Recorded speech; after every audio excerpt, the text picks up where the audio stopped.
Hello दोस्तों, नमस्कार। बहुत बहुत स्वागत आप सभी का एसएससी लैब पे मेरे यानी पीयूष उपाध्याय के साथ में।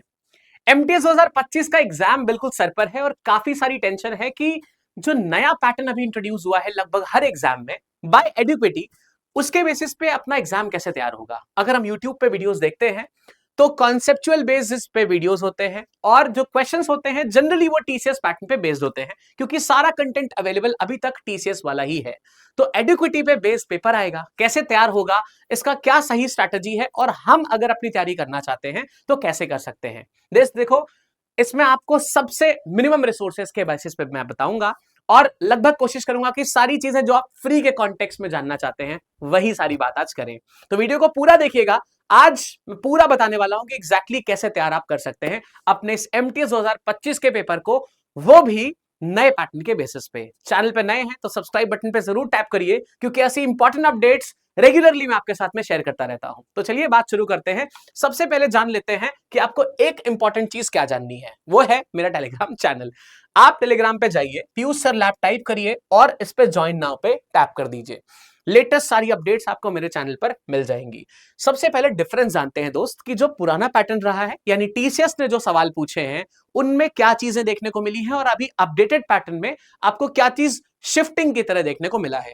फिर इसके इलाज पे जाएंगे। देखिएगा, जो ओल्ड पैटर्न था उसमें जो सवाल आपसे ग्रामर के जनरली पूछे जाते थे वो रूल बेस्ड पूछे जाते थे।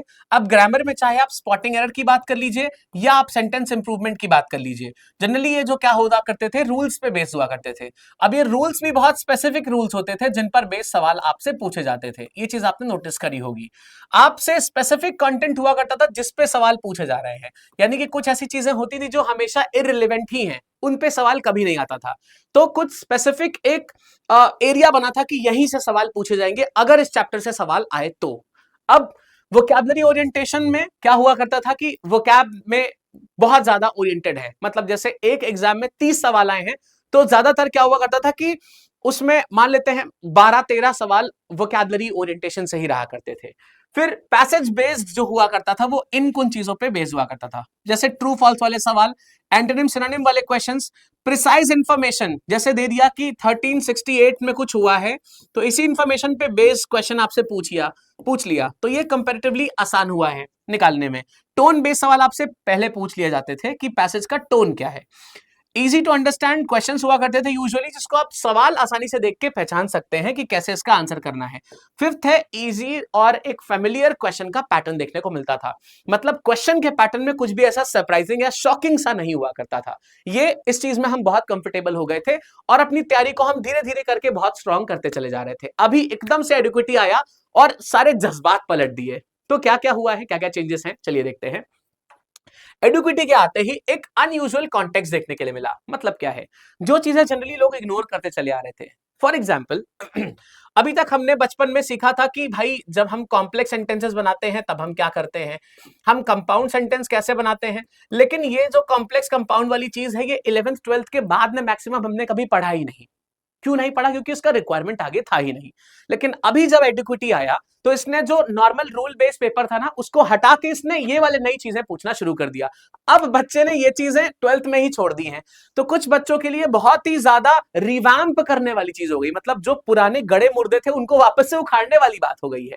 तो इसलिए अनयूजुअल कॉन्टेक्स्ट पे बेस्ड क्वेश्चंस पूछने लग गया है।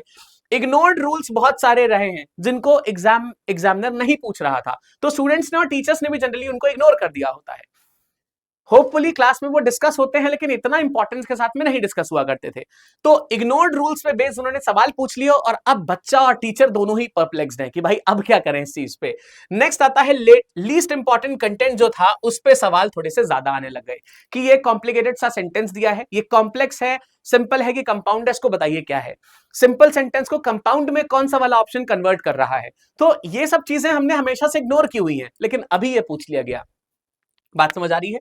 फिर पैसेज जो आपसे पूछा जा रहा है उसमें कुछ अनयूजुअल सा देखने को मिला, मतलब अपार्ट फ्रॉम दीस आपको क्या मिला देखिएगा। आपको टोन वाले सवाल मिले जो पहले भी पूछे जाते थे, बिल्कुल सही बात है। आपको थीम बेस्ड सवाल मिल गए, टोन्स और थीम्स काइंड ऑफ सेम होती हैं लेकिन थीम का एक वाइडर ओरिएंटेशन होता है, ये बात हमने क्लास में करी हुई है। फिर फिगर ऑफ स्पीच पे सवाल देखने को मिल गए। भाई फिगर ऑफ स्पीच तो ये तो हम भूल चुके हैं। पार्ट ऑफ स्पीच तो आता है, नाउन, आर्टिकल, वर्ब, एडजेक्टिव, ये सब तो आता है। फिगर ऑफ स्पीच क्या होता है? जैसे simile, metaphor, alliteration, personification, irony होता है, सटायर होता है, सार्काज्म होता है, टंग इन चीक होता है। तो ये सब चीजें कैसे अप्लाई होंगी? पैराडॉक्स होता है, कैसे अप्लाई होंगी? ये सब चीजों पे क्वेश्चन पूछ लिए गए। तो पैसेज में फ्रेजेस पूछ लिए गए कि बताइए भैया एडवर्ब फ्रेजेस है, ये एडवर्ब फ्रेज है कि एडजेक्टिव फ्रेज है कि नाउन फ्रेज है कि प्रपोजिशनल फ्रेज है। अब बच्चा सोच ही नहीं पा रहा भाई कि ये है क्या चीज, ये तो हमने बचपन में पढ़ा था 7th 8th 9th में और ये इग्नोर करते हुए चले आए थे। जो भी आपकी रन एंड मार्टिन चलती होगी उसमें आपने पढ़ा था and then we ignored it just because there was no specific use आगे चल के। लेकिन अब यही चीजें पूछने चली जा रही हैं, तो ये चीज काइंड ऑफ रिवैम्प करने का काम कर रहा है भाई। जो चीज इग्नोर हो चुकी थी उसको वापस से रिकॉल कराया जा रहा है। फिर आ गया अनयूजुअल स्ट्रक्चर बना दिया सवालों का, अजीब अजीब सवाल पूछ लिए, पैसेज में कुछ अंडरलाइन कर दिया, बोला ये बताओ कि इसमें कौन सा फ्रेज यूज हुआ है, एडवर्बियल फ्रेज यूज हुआ है कि प्रपोजिशनल फ्रेज यूज हुआ है। अब लो बात यहां पर फंस गई है। फिर यहां पर सब्जेक्टिव क्वेश्चंस बहुत ज्यादा यूज करने लगे। सब्जेक्टिव क्वेश्चंस से मतलब क्या होता है?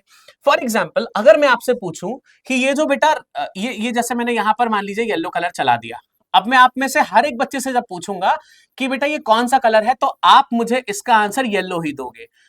अगर लड़कियों से ना पूछें जनरली, मतलब बहुत स्पेसिफिक ना हो लड़कियां अपने रूल्स को लेकर, जैसे ये लेमन येलो है कि शाइनिंग ब्राइट येलो, ये सब छोड़ देते हैं, तो बेसिकली ये लैंड कहां करेगा? येलो कलर है।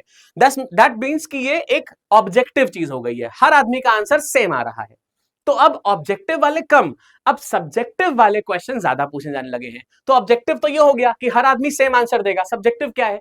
जैसे मैंने आपसे कहा कि आजकल 2-3 दिनों से थोड़ा सा मौसम सर्द हो गया है, तो हर आदमी को सर्द नहीं लग सकता है, किसी को लग सकता है कि नहीं भाई तुम्हें ऐसा ही लग रहा है, सबको सर्द नहीं लगेगा। तो ये ऐसी चीज है जो अंडरस्टैंडिंग के बेसिस पे, फीलिंग के बेसिस पे आप यस या नो बोलेंगे। सो एनीथिंग जो आप अंडरस्टैंडिंग के बेसिस पे कर रहे हैं पैसेज में, वो सब्जेक्टिव चीजें होती हैं। So now passages are more inclined towards these things. तो इसको कैसे डेवलप करना है इस बारे में बात करनी पड़ेगी। फिर आता है पेक्यूलियर क्वेश्चन पैटर्न्स। कैसे पेक्यूलियर, अजीब से कैसे हुए हैं? जैसे आपसे पूछ लिया which of the following if false would weaken, अगर गलत है would weaken the author's perspective। अब बताइए इतना अजीब सा सवाल है, ये सवाल कहना क्या चाहता है? क्या पता आपको? अगर फॉल्स है तो वीक करेगा, ये है। अब इसको डिकोड करना पड़ेगा। अगर फॉल्स है तो वीक कर रहा है, मतलब अगर ये ट्रू होता बेटा तो क्या करता? ये इसको स्ट्रेंथ कर रहा होता। मतलब एक ऐसा स्टेटमेंट ढूंढ लीजिए जो सच हो और पैसेज से रिलेट कर रहा हो। तो इनको हमें डिकोड करने की जरूरत पड़ जाती है। तो अब आप समझ रहे हैं। So now paper is not based on जो आपने रटा रटाया पैटर्न चलाया है, जो रूल्स आपने पढ़ लिए हैं, जो रिस्ट्रिक्शंस आपने याद कर लिए हैं, उस पे बेस्ड अब चीजें नहीं चल पा रही हैं। अब आपको थोड़ा सा ऑर्गेनिकली ग्रो करना पड़ेगा। जो चीजें छोड़ दी थी, जिस चीज को ज्यादा बॉदर्ड होकर नहीं देख रहे थे, उन पे आपको ध्यान देना पड़ेगा। दूसरा, अब आपको थोड़ी सी अंडरस्टैंडिंग बढ़ानी पड़ेगी अपनी, है ना? सिर्फ रटी रटाई चीजों पर आप डिपेंड नहीं होना पड़ेगा। ये बात हमें नए पैटर्न ने समझा दी है। तो अब बात ये है कि सर हम कैसे अपनी तैयारी करें कि चीजें इस तरीके से इनलाइन हो जाए। देखिए, अगर आप सीधा ये सोच रहे हैं कि मैं पहली बार तैयारी कर रहा हूं और मैं सीधा एडुकेटी पे बेस्ड ही चीजें प्रैक्टिस करने लग जाता हूं, बस मस्त हो जाएगा, ऐसा नहीं चलेगा बेटा। आपको टीसीएस और एडुकेटी दोनों ही प्रैक्टिस करना पड़ेगा। ऐसा मैं क्यों बोल रहा हूं? क्योंकि जब आप कुछ भी पढ़ेंगे तो उसमें टीसीएस वाला और एडुकेटी वाला दोनों होगा, ठीक है? जो बेसिक चीजें होंगी वो एडुकेटी में भी कवर हो जाएंगी और एडवांस वाली टीसीएस में और एडुकेटी में दोनों कवर होंगी। तो एडुकेटी फिलहाल बेसिक और एडवांस दोनों का अमेलगमेशन है, और टीसीएस क्या होता है? या सिर्फ बेसिक होगा या सिर्फ एडवांस होगा, ठीक है? एडुकेटी में नई चीजें क्या है? जो इग्नोर्ड चीजें थी वो भी आपको कवर करके एडुकेटी में देखनी है। तो इस वजह से एडुकेटी बन जाता है टीसीएस प्लस एडुकेटी वाला कॉन्टेक्स्ट। अब अगर बात करें कि इसमें हमें सर क्या नया पढ़ना है, तो आपको थोड़ी सी बेसिक अंडरस्टैंडिंग की जरूरत पड़ेगी। जैसे पहले क्या कर लिया? रूल्स रट लिए। सर हमने 40 रूल रट लिए हैं, 40 रूल्स रट लिए हैं, इन रूल पे बेस कोई चीज आ गई तो हम पक्का ये वाला चीजें कर देंगे। ठीक, लेकिन रूल के बाहर आया सर तो हमको नहीं मालूम है, हम नहीं कर पाएंगे, गलत हो जाएगा। तो अगर आप ये वाली चीज से एकदम फेमिलियर हैं तो आप टीसीएस वाले पेपर को तो बिल्कुल बढ़िया से उड़ा देंगे, लेकिन अगर एडुकेटी का पेपर आ गया तो आप फंस जाएंगे दोस्त, क्योंकि सिर्फ रूल्स पे नहीं, उस रूल के पीछे एक बेसिक अंडरस्टैंडिंग होती है, वो जानना बहुत इंपॉर्टेंट है। बात समझ पा रहे हैं? तो इस वजह से जरूरी क्या है कि हम जो भी चीजें पढ़ रहे हैं उसको थोड़ा सा इनटू द टॉपिक जाके पढ़ें, पहली चीज। दूसरी चीज, अगर आपको लगता है कि आप इनटू द टॉपिक यूट्यूब से पढ़ सकते हैं तो बिल्कुल सही लग रहा है आपको। मेरी शाम को इंग्लिश की क्लास होती है 8 PM पे, अगर आपके लिए इंग्लिश एक चैलेंज बना है बड़ा सा, तो आपको एडुकेटी के बेसिस पे मैं बढ़िया से तैयार करा दूंगा, ये बात बिल्कुल गारंटीड है। वैसे ही सेम सुबह अमन सर की क्लास होती है 9 बजे, उससे आप अपडेटेड जीएस पढ़ सकते हैं, जो डेफिनेटली एग्जाम ओरिएंटेशन से बहुत इंपॉर्टेंट है। हर्षा मैम की class for reasoning and Utkarsh sir for maths. Trust these faculty members and definitely you will go on targeting more and more, ये पक्की बात है। लेकिन अब सिर्फ पढ़ने से तो काम नहीं चलेगा। मान लो टीचर ने क्लास में क्वेश्चन भी सॉल्व करा दिए, पर जब तक खुद प्रैक्टिस नहीं करोगे, खुद सवाल नहीं लगाओगे और खुद टेस्ट नहीं लगाओगे, तब तक काम नहीं चल पाएगा। तो चैलेंज जो पहला था पढ़ने वाला, क्या पढ़ना है एग्जैक्टली, कितना पढ़ना है, ये चैलेंज तो टीचर्स ने लगभग फ्री में भी सॉल्व कर दिया है। लेकिन अब सवाल हम आपको यूट्यूब पर नहीं दे सकते हैं, ये बात आप भी ऑलरेडी समझते होंगे। टेलीग्राम पे फ्री कंटेंट ऑलरेडी बहुत सारा पड़ा हुआ है, लेकिन रिलेवेंट वाला कंटेंट हम कहां से पा सकते हैं, इस बारे में बात करते हैं। क्योंकि सिर्फ पढ़ने के साथ साथ में काम नहीं चलेगा, इसके साथ में आपको किस चीज की जरूरत है दोस्त, इसके साथ में जरूरी है कि हम सही कंटेंट को यूज करें और उसकी प्रैक्टिस हम जरूर करें। तो आपको इसके लिए जरूरी है कि वाईटी से आप चीजें पढ़िए और साथ ही साथ आप एक प्रैक्टिस सेट खरीदिए जिसमें रिलेवेंट सवाल आपको कराए जाते हैं। जो भी क्वेश्चंस मैं आपको क्लास में कराता हूं वो एग्जैक्टली एडिक्विटी पैटर्न पर बेस्ड होते हैं। अगर आप पीवाईक्यूज को एनालाइज करेंगे तो आपको पता चलेगा। वैसे ही सेम सवाल आपको जनरल अवेयरनेस के, आपको क्वांट्स के यानी मैथ्स के, इंग्लिश के और रीजनिंग के सेम उसी पैटर्न पे जो एडिक्विटी पूछ रहा है आपको इस प्रैक्टिस पैक में मिलेगा। वाईटी से फ्री ऑफ कॉस्ट तैयारी करिए, छोटा सा amount which is just 600 rupees, इसको स्पेंड करिए और बाय करिए इस प्रैक्टिस पैक को। अब 600 से भी डिस्काउंट ज्यादा अगर चाहिए तो आपको कोड यूज करना पड़ेगा लैब 135। ठीक है, अब बात करते हैं इसको कहां से बाय कर सकते हैं। तो देखो दोस्त, जरूरी क्यों बन जाता है, क्योंकि सिर्फ पढ़ना काम नहीं करेगा, पढ़ने के साथ साथ में प्रैक्टिस करना भी बहुत इंपॉर्टेंट है। साथ में टाइमर लगा के प्रैक्टिस करना बहुत इंपॉर्टेंट है। ऐसा नहीं कि बस दिन में बैठे 6 घंटे बैठे हैं और 50 सवाल लगा लिए, वो पूरा वेस्ट हो गया, टाइम भी और सवाल भी। तो 1 मिनट 1 क्वेश्चन, ये वाला टारगेट सेट करके चलिए एंड मेक श्योर आप इसको अचीव भी करें। ये डेड श्योर है कि आप अच्छे मार्क्स लेके ही आएंगे, ये गारंटी मेरा है। ठीक है, अब देखो दोस्त, कैसे बाय कर सकते हैं इसको। आपको जाना है सीधा, थोड़ा सा नीचे स्क्रॉल करेंगे, आप देखेंगे यहां पर बहुत सारी चीजें चल रही होंगी, दौड़ भाग कर रही होंगी। इसको आपको स्क्रॉल करके राइट साइड में आना है, आप देखेंगे यहां पर प्रैक्टिस पैक आपको देखने को मिलेगा। इस प्रैक्टिस पैक में आप टैप करेंगे बाय नाउ पे। बाय नाउ के बाद में आपको अपना फोन नंबर और एक ओटीपी डालना होगा, फिर आप बाय नाउ पे क्लिक करेंगे। ये 1000 रुपए का टेस्ट पैक है जो अभी आपको 599 में मिल रहा है। इसके लिए आपको एक कोड यूज करना है लैब 135। अगर आप ये कोड यूज करेंगे तो 599 से भी कम में आपको ये प्रैक्टिस पैक मिल जाएगा। तो इसमें सवाल भर भर के हैं, एडिक्विटी बेसिस पे भी हैं और साथ में कुछ क्वेश्चंस टीसीएस के भी रखे गए हैं कि आप कंपेयर कर लें कि क्या डिफरेंस है एग्जैक्टली और आप अभी किस लेवल पर पहुंचे हुए हैं। जब आपकी प्रैक्टिस बढ़िया से हो जाएगी तब आपको जरूरत पड़ेगी किस चीज की, अपने आपको टेस्ट करने की, अपने मॉक टेस्ट लगाने की।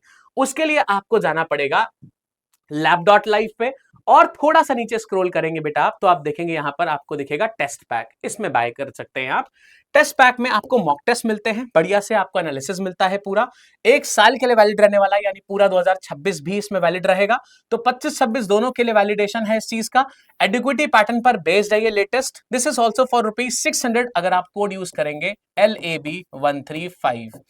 इस कोड से आप 600 रुपए में और भी डिस्काउंट पा जाएंगे। सो मेक श्योर आप टेस्ट पैक और प्रैक्टिस पैक को जरूर खरीदें। साथ में अगर आप चाहते हैं कि सर पढ़ाई यूट्यूब से तो हो रही है, थोड़े क्वेश्चन प्रैक्टिस हो रहे हैं, लेकिन अगर फाउंडेशन की भी तैयारी हो जाती सर तो मजा आ जाता, तो आप सबसे बेसिक वाले पेज पे आइएगा, इसको स्क्रॉल करिएगा, थोड़ा सा और साइड में आइएगा। आई गेस अभी यहां पर नहीं दिख रहा है क्या, जस्ट अ सेकेंड, चलो तो थोड़ा सा नीचे आएंगे, यहां पर आएंगे आप लाइव कोर्सेज में। ठीक है, आप देखेंगे जैसे ही सबसे ट्रेंडिंग में यही दिखाएगा। तो ये है हमारा एसएससी 2025-26 का कंप्लीट फाउंडेशन लाइव बैच। इसमें 2025 और 26 दोनों कवर हो रहा है, ये बढ़िया चीज है। वैलिडिटी 1 ईयर की है पूरी। एक्सप्लोर पे जाइएगा, बाय नाउ पे क्लिक करेंगे तो ये जो कोर्स 3000 का ये आपको 1799 में पड़ जाएगा अगर आप कोड यूज करेंगे लैब 135। अगर आप ये कोड यूज करते हैं तो आपको 1799 से भी कम प्राइस में ये पड़ जाएगा, अराउंड 1600 रुपए में ये आपको कोड पड़ जाएगा अगर आप ये कोड को यूज करते हैं। तो जाइए, कंप्लीट फाउंडेशन से अपनी तैयारी करिए, बेसिक से चीजें सीखिए, एडवांस तक चीजें सीखिए, एक्सेप्शन सीखिए और कोर्स को खरीद के पूरा एप्लीकेशन सीखने के बाद में फिर क्वेश्चंस में सारी प्रैक्टिस को लगाइए एंड मेक श्योर आप 1:1 के टारगेट पे जरूर पहुंचे, क्योंकि एग्जामिनेशन आजकल are less of competition of knowledge, it's more of competition of timing. आप कितने ज्यादा सवाल लगा सकते हैं एक्यूरेटली कितने कम समय में। तो जाइए, अपने आप को तैयार करिए, इस बैच का पार्ट बनिए और मिलेंगे आपसे क्लास के अंदर। All the best, thank you and take care.